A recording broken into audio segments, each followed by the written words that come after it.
Baiklah, Assalamualaikum warahmatullahi wabarakatuh. Perkenalkan, nama saya Iqbalul Ulfa akan menjelaskan apa itu HIV atau AIDS. HIV atau Human Immunodeficiency Virus merupakan virus yang dapat menyebabkan AIDS dengan cara menyerang sel darah putih yang bernama CD4, sehingga dapat merusak sistem kekebalan tubuh manusia. AIDS atau Acquired Immunodeficiency Syndrome atau kumpulan berbagai gejala penyakit akibat turunnya kekebalan tubuh individu akibat HIV. Yang menyebabkan HIV atau AIDS ini ada 3. Yang pertama yaitu hubungan seks bebas, yang kedua penggunaan jarum suntik yang berulang, yang ketiga ada transfusi darah.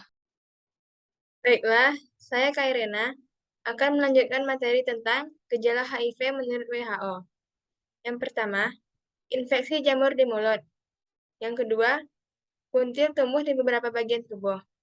Yang ketiga, sering diare. Yang keempat, demam tanpa sebab jelas. Yang kelima, pendarahan di gusi. Yang keenam, infeksi jamur pada kuku. Yang ketujuh, kulit bersisik dan gatal. Yang kedelapan, sering sariawan. Yang kesembilan, infeksi saluran napas atas berulang. Yang kesepuluh, berat badan turun tanpa sebab jelas.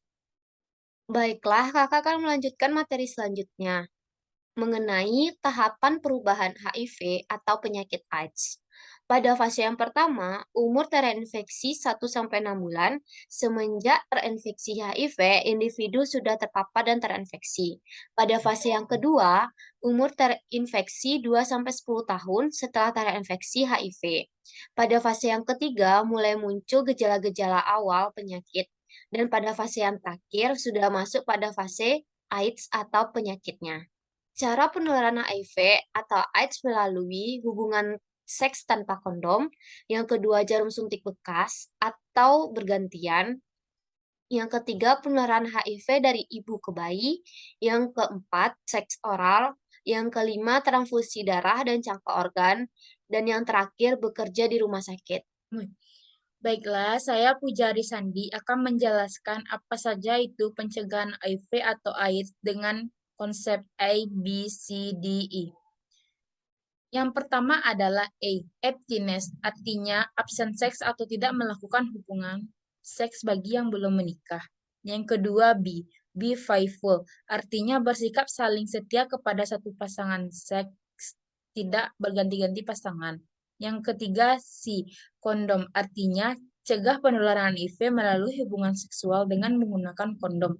Yang keempat D, drug no, artinya dilarang menggunakan narkoba. Yang kelima education, artinya pemberian edukasi dan informasi yang benar mengenai HIV, cara penularan, pencegahan, dan pengobatannya. Baiklah, saya Suci Wayuni akan melanjutkan apa pencegahan HIV atau AIDS.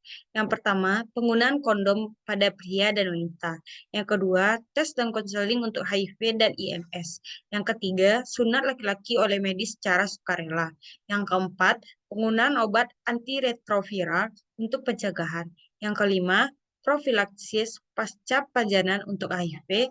Yang keenam, pengurangan dampak buruk bagi orang-orang yang menyuntikkan dan menggunakan narkoba. Baiklah, selanjutnya pengobatan bagi penderita HIV atau AIDS. HIV atau AIDS belum dapat disembuhkan. Pengobatan tidak dilakukan dengan standar medis, tetapi dengan pengobatan alternatif atau pengobatan lainnya. Obat-obat yang selama ini digunakan berfungsi menahan perkembangbiakan virus HIV dalam tubuh, bukan menghilangkan HIV dari dalam tubuh. Pengobatan HIV atau AIDS. Untuk menahan lajunya tahap perkembangan virus, beberapa obat yang ada adalah antiretroviral dan infeksi oportunistik. Baiklah, sekian penjelasan kami tentang HIV atau AIDS. Mudah-mudahan bermanfaat bagi teman-teman semua. Saya akhiri, wabillahi wa taufiq wal hidayah. Wassalamualaikum warahmatullahi wabarakatuh.